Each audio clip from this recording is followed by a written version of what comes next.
Yes, Mr. Garcia. So again, because now we discuss about education, which train people before they jump into the job market. And the following question is about businesses, let's say. Yeah. Not that many businesses in Cambodia are taking AI, right into the core of their business Yeah. practices or model.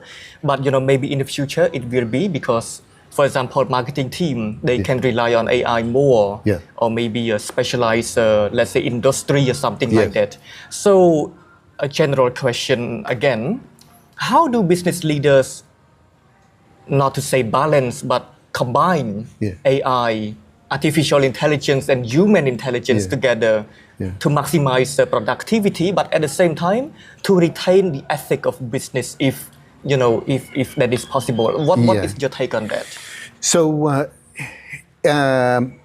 I've been talking to business owners, training and doing AI training for business owners. And there were two women business owners that own a restaurant. And what they have been noticing is, and they serve local food, combined food, okay? And they said, Oscar, we're noticing a problem that our business is declining because people are becoming more and more health conscious. And the food that we cook is the traditional food. And so less people are wanting to eat the way we cook traditional food. What can we do? And I very quickly went on to ChatGPT, put in the prompt. I have a restaurant business and SIEM REAP, it does this. I serve food to locals, and I'm running into a challenge that the trend is now to eat more healthy food. Give me a 90-day plan on what I should do. And they broke it down month by month, recommendations on what to do. Now, as a business owner, and this is one of the things that I mentioned to share with them, is that they know their business better than anyone. They know the local community better than anyone. So even though ChatGPT gave these recommendations, it is our responsibility and wise to take that information and determine whether it is appropriate and relevant to what it is, my business, and where I want to go. It's not just copy, paste, and do. I'm going to bring it back to something very practical. As a parent, as a father, and let's say, your parents have different values, different rules to how they're going to parent you. And I also have different roles in parenting. Just because your parents do something, allow you to do something, that's not automatically mean that I have to do that. So again, it's not all about AI. It's not all about the machine learning and the coding.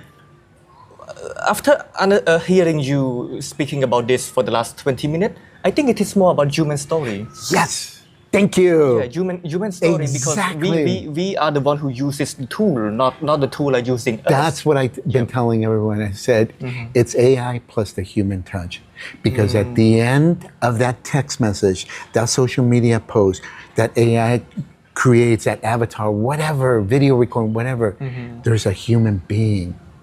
And what we need to do is use AI plus the human touch. In other words, as you said, that story.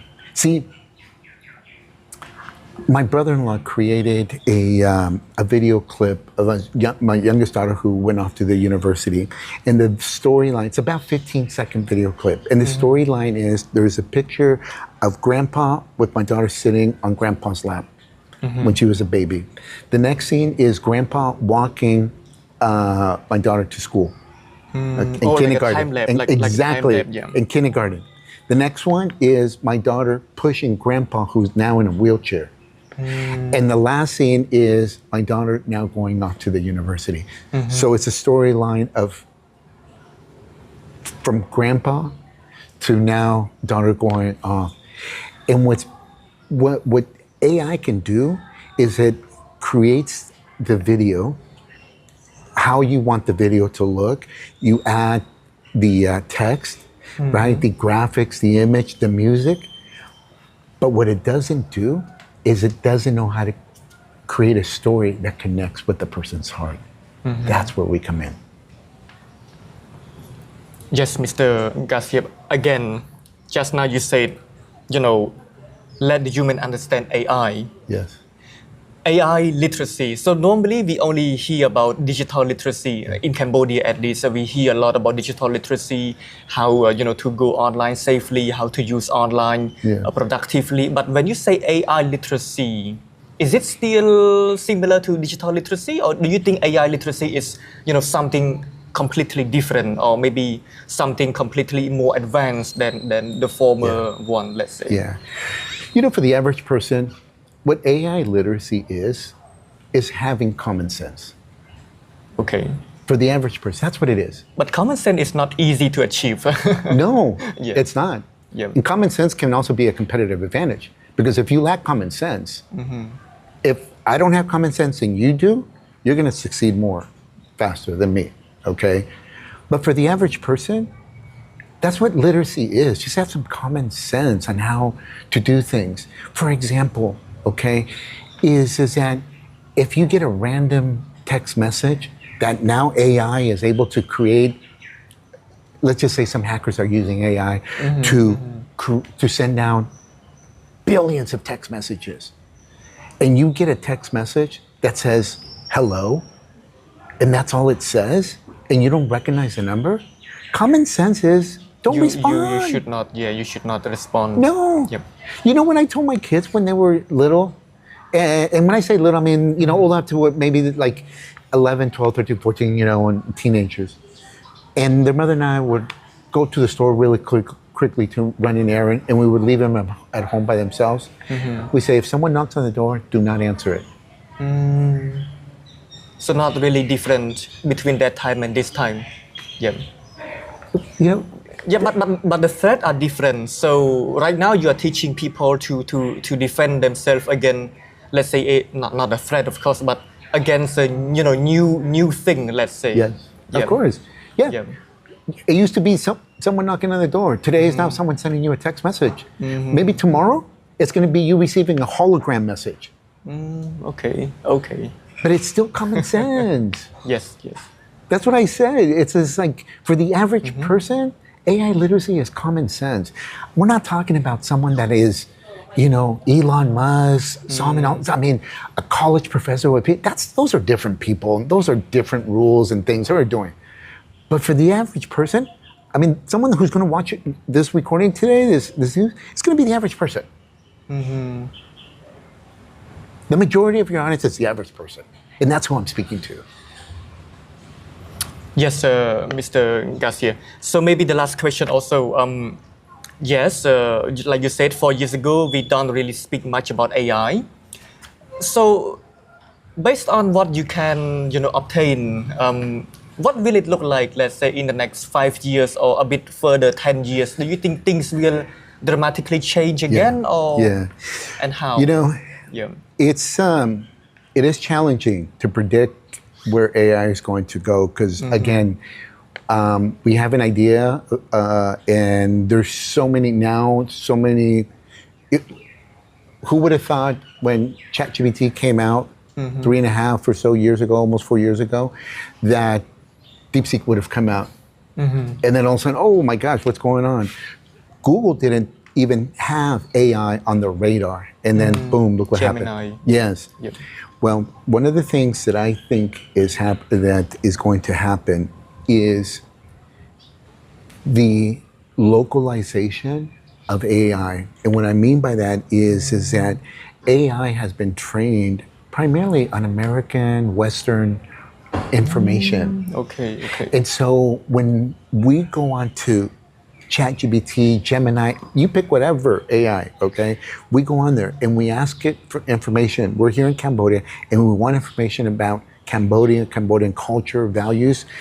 It's still very westernized, the results.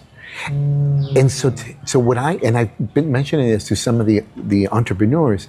I said, I believe there's someone in this room that sees that as an opportunity and will create an AI version that is now personalized to Cambodia. In fact, it might even just be personalized to SIEM REAP. Think of like Google Maps or Google search. it's targeted to the location we're at. Right? So that is actually what I see a much more practical application, or where AI is going to be able to create that localized version and use of AI, so that now when you use it here, it's like it makes sense what it's telling me. Yes, Mr. Oscar Garcia. So in summary of the interview, artificial intelligence is still, a lot more about human intelligence, common sense. Yeah. It is a lot more about that, like you said, that human intelligence. It's what I call the high tech with the high touch. And I really believe that we should never lose sight of that human touch in AI. It should always have the human touch. I see, Mr. Oscar. So thank you so much, Thank sir, you. for your very, of course, detailed and in-depth answers to AI.